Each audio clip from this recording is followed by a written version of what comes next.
Hi everyone. In today's session we are going to discuss about derivation of context-free grammar. Derivation of context-free grammar. In the last sessions we have discussed about regular grammar and then context-free grammar.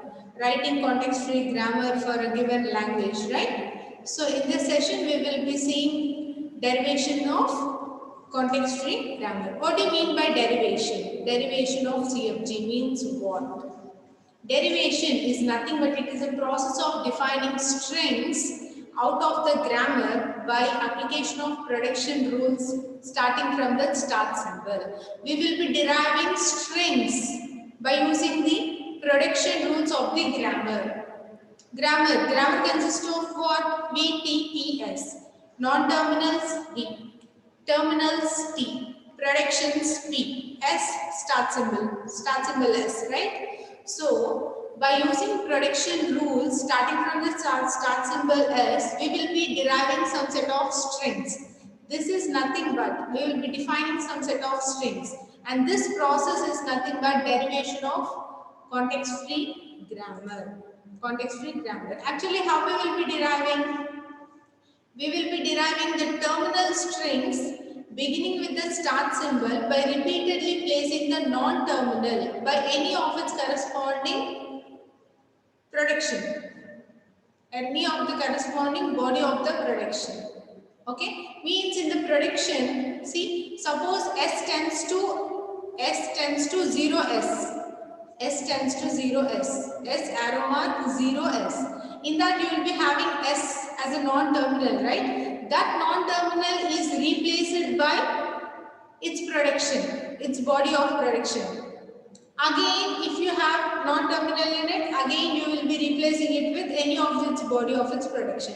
Like that, at last we will be getting the terminal symbols. All combination of terminal symbols is nothing but a string. In that way, we will be defining a string, and this process is called derivation of context-free grammar. So by deriving strings, we can even generate the language. So simply, the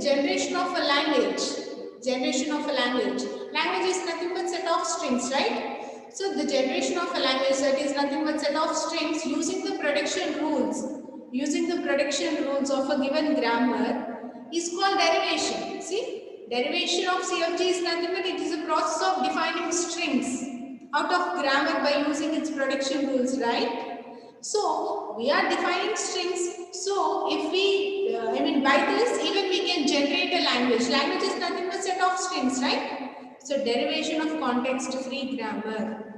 Derivation of context-free grammar is reflecting to defining a particular string, derivation of a particular string, and even it is reflecting the concept of defining a language of a particular grammar, deriving a language, generating a language that is being defined by the context-free grammar.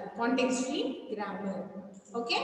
Now let us define some strings. Let us derive some strings. How to derive some strings? Already know. From the start symbol, start production, we will be continuously we will be replacing the non-terminal symbols with any of its body of the production. So by repeatedly doing this, at last finally we will be getting the terminals, combination of terminals, which is nothing but a string. In that way, you can derive this string using the production rules of the context-free grammar. So if we derive some particular string from any context-free grammar, then only you will have a clear picture how to derive a string. For that, let us see one example. Okay, so now let us derive a power 4 from the given context-free grammar. A power 4. A power 4 is nothing but what? 4 A's. 4 A's. So the given context-free grammar is, it consists of non-terminals S and terminals A, and productions P are defined by two rules. Two production rules are there. S tends to AS and S tends to epsilon. S tends to AS and S tends to epsilon. And the start symbol is yes. Now let the two prediction rules be rule 1 and rule 2. So S tends to AS be rule 1 and S tends to epsilon be rule 2. Okay, let them be. Next, what you have to do, you have to derive a power 4 from it. Okay, so let's see the derivation of a power 4. A power 4 is nothing but 4 A's. 4 A's, right? Now, we have to start from the prediction. First, start symbol, which is starting with start symbol. We have how many predictions in the given grammar? We have only two predictions. S tends to AS and S tends to epsilon. S tends to epsilon will not work for deriving, right? So we will go for the rule 1. So S tends to AS. AS. Now see, left side. Left side of the prediction, it has AS. S is a non-terminal. So we have to replace it with its body of its prediction.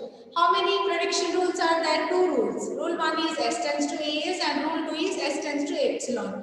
If you put epsilon, we will get only A. So that is not correct. So here S is replaced by S tends to AS again. So again we will be applying rule 1. So AAS. AAS. We have to derive 4 A's.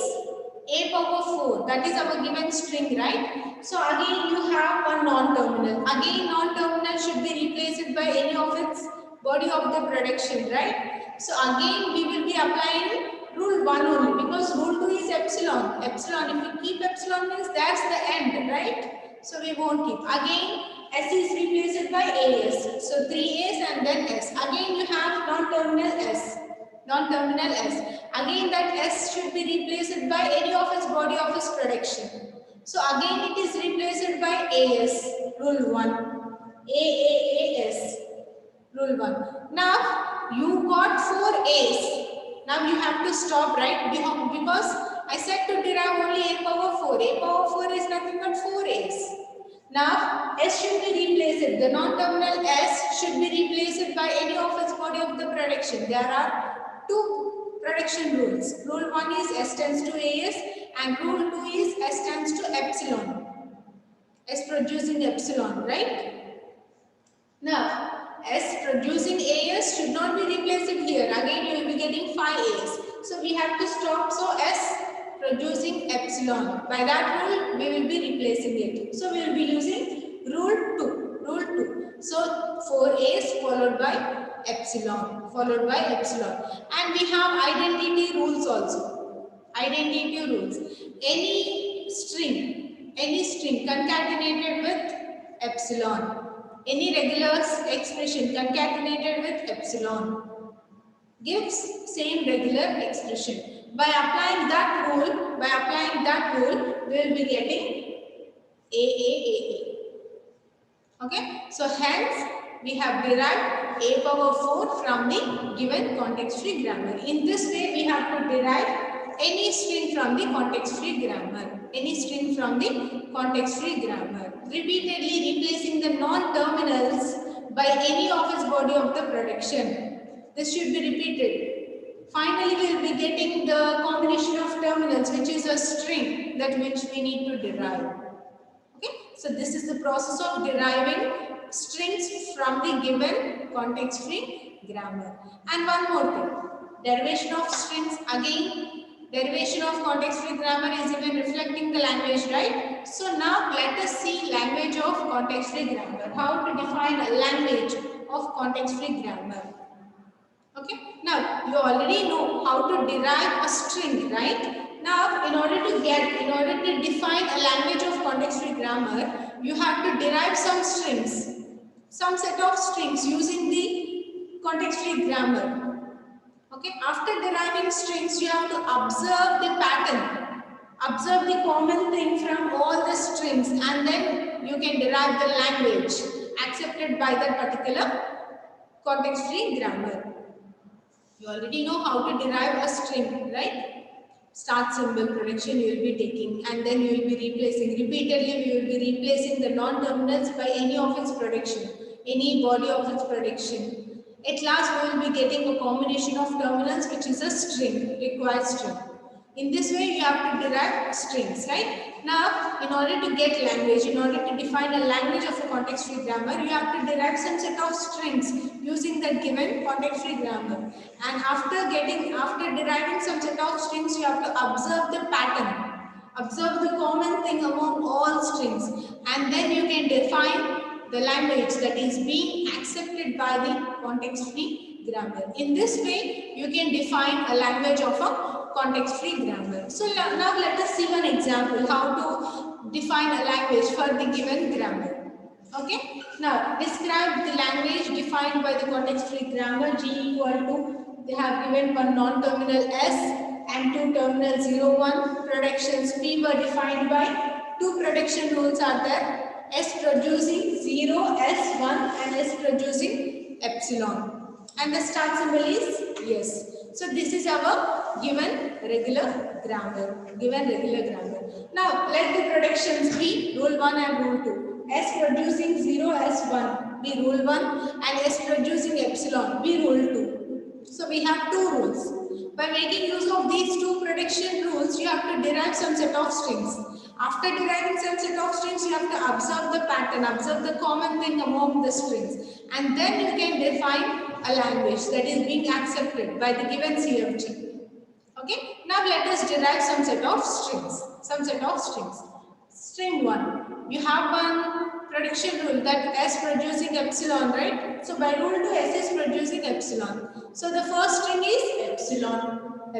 Now string, next, you have one more prediction rule that is 0, S1. So S producing 0, S1 by rule 1. Now in case of S, you have kept epsilon. The non-terminal S is replaced by epsilon by making use of rule 2. Now, epsilon concatenated with any regular expression gives same regular expression. By making use of identity rule, we have got 0, 1 as a string. So what is our next string? 0, 1. Let us derive some more strings. Now, S tends to 0, S1. S producing 0, S1 by rule 1. Again, in place of S, same rule 1 is applied. 0, S1. So 0, 0, S, 1, 1. Again, you keep epsilon by making use of rule 2. The non-terminal S is replaced by epsilon by making use of rule 2. Now you will be getting 0, 0, epsilon, 1, 1. By making use of identity rule, you will be getting the string 0, 0, 1, 1. So the third string is 0, 0, 1, 1. Let us derive fourth string also. Same thing. 0, S1. The non-terminal S is replaced by 0, S1 rule 1. Again S is replaced by 0, S1. Again S is replaced by 0, S1. Next epsilon. So 3 zeros, 3 ones. We have got 3 zeros, 3 ones. Fourth string. Okay. So we have derived 4 strings. Now from all the 4 strings, we are observing one pattern. What is that? In each and every string, first you are getting zeros and then ones. That is 1. And observe, the number of zeros and number of ones are same, equal, right? So from the derived string, from all the derived strings, we have observed, it is observed that given CFG accepts the language, accepts number of zeros followed by equal number of ones. Zeros followed by ones, and their number is also equal. Number of zeros are equal to the number of ones. Zeros are followed by equal number of ones. So this is the language which is being accepted. Hence, the language of the given CFG is 0 power n, 1 power n, where n is greater than or equal to 0. Greater than or equal to 0. Why? Because S, it is even producing epsilon. No zeros, 0 zeros followed by 0 ones. Nothing is there. N equal to 0 means you will be getting epsilon, right? So that's why 0 power n, 1 power n, where n is greater than or equal to 0. N is greater than or equal to 0. So in this way, you have to define a language being accepted by the given CFG. So we have seen the derivation of a string from a given CFG and defining a language accepted by the given CFG, right? Now, the next concept is There are some more derivations, leftmost and rightmost derivations. We have already seen string derivation and definition, defining a language, right? There are two types of derivations. There are two types of derivations, leftmost derivation and rightmost derivation. In regular grammar also, you will be coming across two grammars, left linear grammar and right linear grammar. In the same way, here also we will be using leftmost and rightmost, but little bit different. That's different from this. Okay, that is being in representation, and here it is used in derivation. Left linear grammar, right linear grammar, that is reflected by its representation. Non-terminal is placed which side, left side or right side in regular grammars, right? But here in the derivations, it depends upon the derivation, how you are deriving strings using context-free grammar. Okay, you have two ways, leftmost derivation and rightmost derivation. Actually, how we will be deriving? By repeatedly replacing the non-terminals with any of its body of the prediction, right? Now, when you replace non-terminals, which non-terminal you are first replacing? Depending on that, you have two types, left linear and leftmost and rightmost derivation. Now let's see. So in generation of a string or a word W using CFG, at each step of derivation, in steps you will be deriving by repeatedly replacing its non-terminal with any of its body of its prediction, right? At each step, if a rule of prediction is applied to the leftmost non-terminal, then it is called leftmost derivation.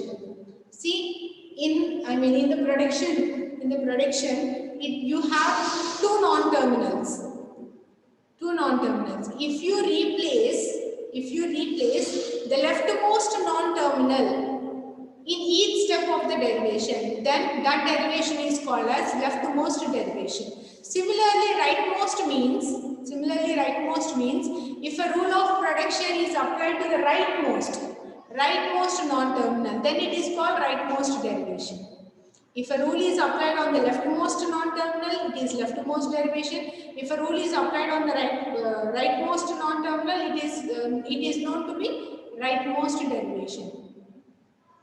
Depending upon application of the prediction rule, on which terminal you are applying, whether it may be leftmost or rightmost. Depending on that, you have two types.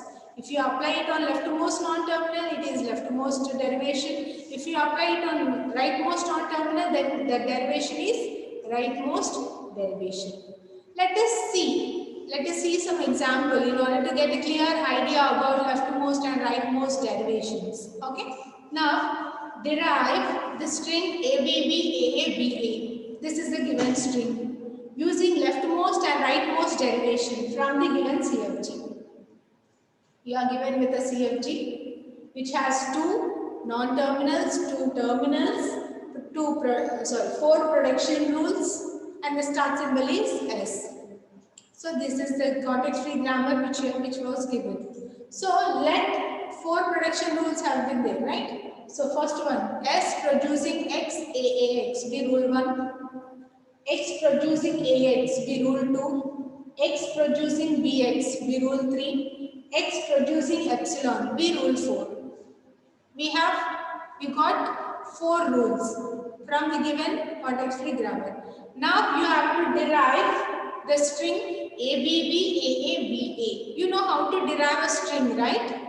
But here you have to apply leftmost and rightmost derivation. Now let's see. Let's derive. First we will see leftmost derivation.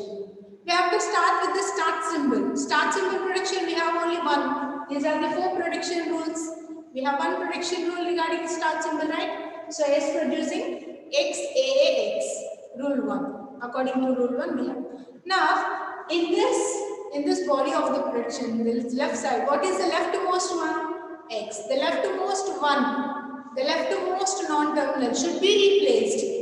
So here X is replaced with AX. We are starting from the left side. Leftmost derivation. So we have to think of the string from the left. So in string at the leftmost, what is the symbol A, right? So whichever body of the prediction that starts with A, that should get replaced here. That is by rule 2, x producing AX. Okay, so AX, AAX. Next, here again leftmost should get replaced.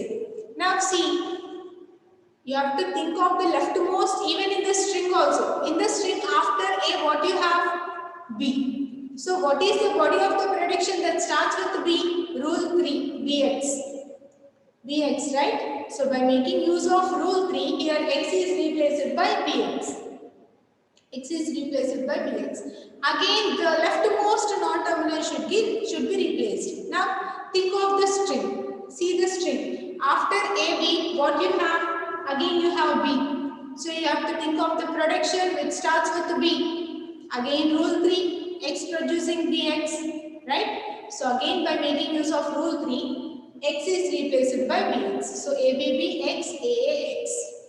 Again, the leftmost non-terminal should get replaced. Now see, you have completed see the string ABB, AA, ABB, AA, BA. Now observe this. ABB you got, X, AA, 2 A's also you got it. Right? So, now the X should be replaced with nothing, epsilon. Because you got ABB, AA. Now we have to think of BA. Okay, so this connection is finished. So here we will be using rule 4. By making use of rule 4, X is replaced with epsilon. Again, by making use of identity rule, ABB, AAX. Now again you have to see the leftmost. Here you have only one non-terminal, which is the leftmost as well as rightmost. So here X is replaced with what? It should be replaced with what? You have to see the string. After ABB, AA, what is the next symbol? Next terminal? B. So you have to think, you have to see the body of the prediction which starts with B. X producing BX, which is by using rule 3. So here X is replaced with BX by making use of rule 3. Again the leftmost, you have only one non-terminal. So again X should get replaced. Now see the string again. ABB, AA, B. You got till that. Right? Next you have A.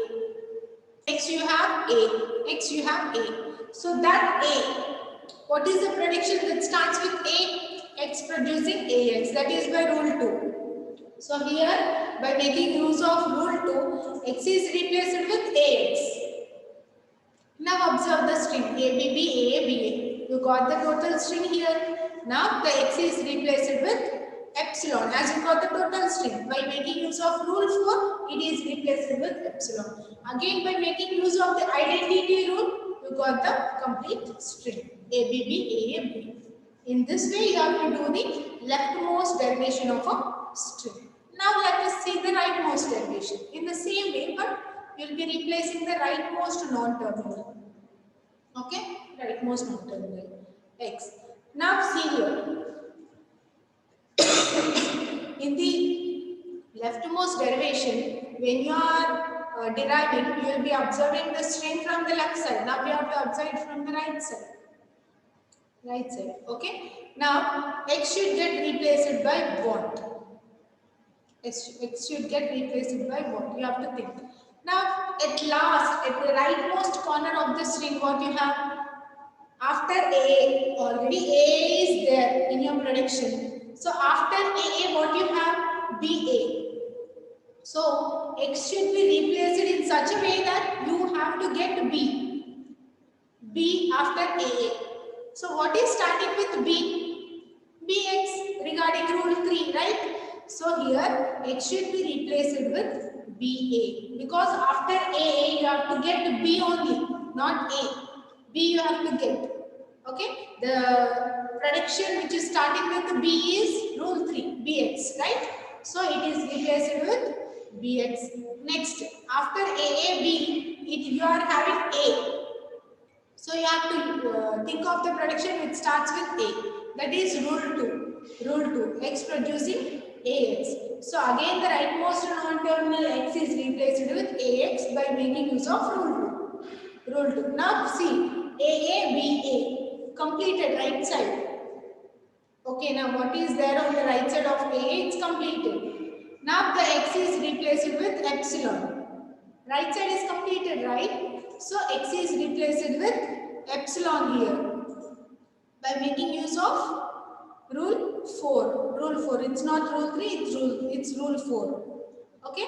Now by making use of identity rule, you got x A B A. Now what is there before AA?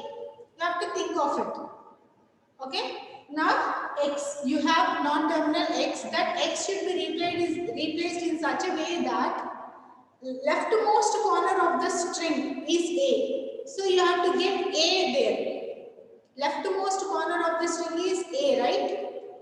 So first you have to, leftmost of the derivation you have to get A. Now what is starting with A? Rule 2 AX. So here x is replaced with AX. Leftmost is A, right, of the string. The starting symbol is A. Now x. After A you have B.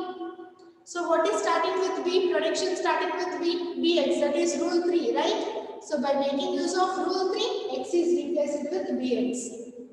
Then again you have x non-terminal, it is the rightmost as well as leftmost, which should be replaced. Now after A, B, what you have? Again you have B. What is the prediction that starts with B? Bx, obviously Bx, that is rule 3. Right? Again by making use of rule 3, x is replaced with Bx. Now ABB, AA, BA completed. In between that you have x non-terminal, but your string is completed, right? Now by making use of rule 4, x is replaced with epsilon, and by making use of identity rule, you got the string. Rightmost derivation is completed for the given string ABB, AA, BA. In this way you have to do leftmost and rightmost derivation of a string. Okay, now I have explained how to derive a string from the given CFG and how to define a language for a given CFG and how to perform leftmost and rightmost derivation for a given string using grammar. Right? Now you have to solve these 4 problems. Describe the language, and second one is describe the language, as well as you have to find whether the language which you have described is regular or not. 2 problems. And the third one is you have to find LMD and RMD, leftmost derivation and rightmost derivation for the string using this context-free grammar. And you have to even recognize the context-free language. Recognize the CFL, context-free language. You have to define language and you have to do leftmost and rightmost derivation for that string. And the fourth one is you have to perform leftmost derivation and rightmost derivation for this string using this grammar. Okay, these are the 4 problems which you have to solve. I hope it's clear with this.